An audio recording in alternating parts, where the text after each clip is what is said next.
Forsinkelse meget. Så tror jeg, vi fik den sidste ind. Kan man høre mig bag salen?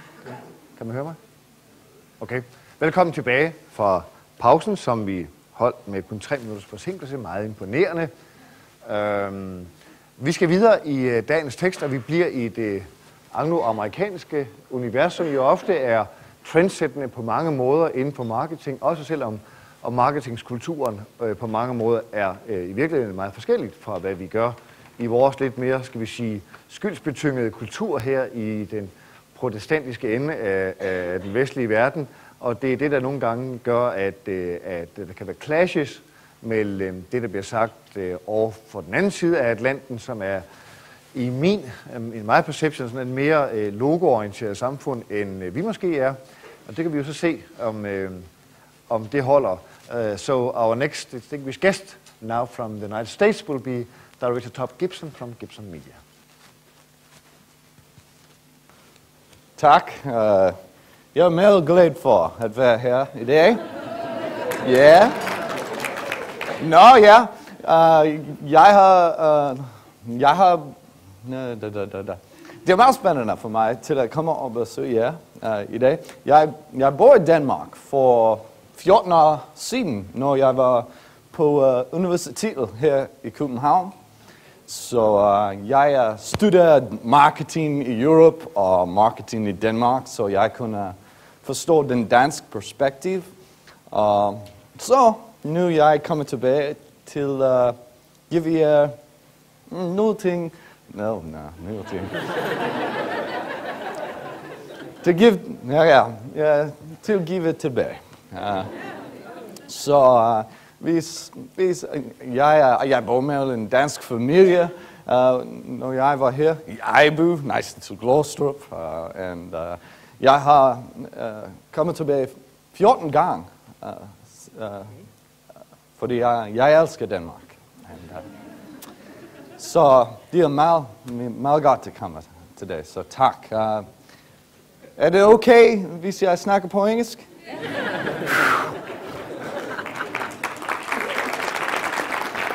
Or this man would really have to get up a lot. So, well, it's a blessing to be here. And it's a blessing and a curse to come after Sue Adkins because it's a blessing because I don't have to do any of the statistics. She's already proved the case.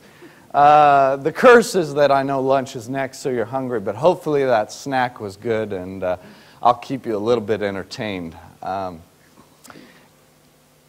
It's a tough issue, and I think some of the questions that we've just heard are really relevant. We wrestle with the fact is this the right thing to do? I'm going to talk more about corporate social responsibility as opposed to cause marketing. I will touch on cause marketing, but we've already had that addressed. The issue is we have a whole bunch of people that feel in America that giving is a great thing to do. Wow, what a novel idea. Of course, giving is a great thing to do. But communication of that giving is the central issue. Should we give it? And we have a ton of people over here that say, we should give, but we should never communicate. In silence. In silence. Others that say, no, it's critical. Because if we give a little bit, we will encourage the population. We will draw awareness to a cause, and more people will come and help. So we can do greater things together than we could do individually. So we have two sides of things. And today I have to tell you that the purpose of my speech was to give you American trends and perspectives, and I'll tell you they don't have it figured out. We don't have it figured out. We are wrestling with it. And that's good, because I bet you're wrestling with it too. So it legitimizes it. So today, I'm not going to give you a bunch of stats and statistics. I'm going to give you testimonies from people I've talked to. I just took some time to go talk to a bunch of CEOs, a bunch of community relations, public affairs people, and I just said, you know, you're from my home city of Seattle, Washington, way the heck over there in that far west corner. No, not the Washington, Seattle, Washington. State, 5 million people, not big, but big enough. And there's some companies there that I think you might be familiar with some of them. Some I've picked multinational companies to share with you. Others, I've kept it to some more regional ones that might practically help you. The wake of the corporate scandal of 2002 was an undermining element of our trust in our society, in the American society. And it's caused immense skepticism of corporations, as we've heard.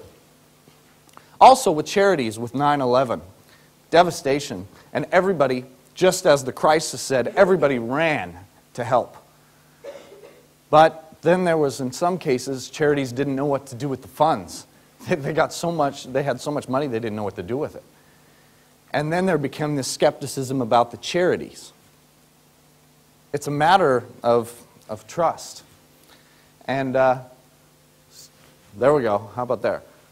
From the very beginning, in any company, it's a matter of trust. This is my first company. This is my little daughter, Sage. I thought I'd bring her here because I was going to be sad that I had to leave my little 2-year-old girl. But you know what? As a daddy, I love her to death, and I hope I communicate that to her every day. But you know what? There's going to be a time when old daddy's going to fail her. And when he fails her, hopefully he can rebuild that trust. Hopefully he can communicate enough that it makes a difference. This isn't just some emotional plea. Your company is your baby. Your company is what you love and care. Or hopefully it is. Get it and change jobs if it's not. But if you have something that you care about, then you want to give life to it. And you want to give to it. And I think that's the connection we're going to start with today. Is I'm going to address giving in America, who's giving, why they're giving, and how they're giving. Then I'm going to address communicating that giving, what people think about that, communication. And I'll give it from a consumer perspective, a charity perspective, and a corporate perspective.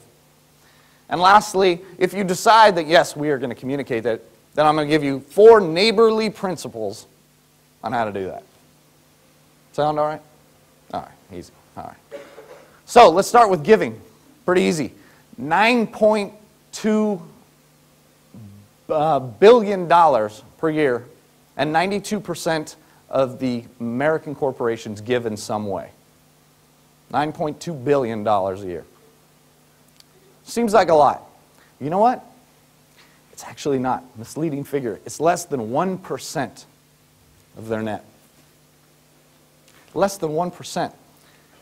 Should they be doing more? Is it the right of companies to do more? Should governments do it? Who should do it? That's the question. But they all feel that, on the whole, oh, we need to give. We've got to give. Why are they giving? Well, mostly it's social need.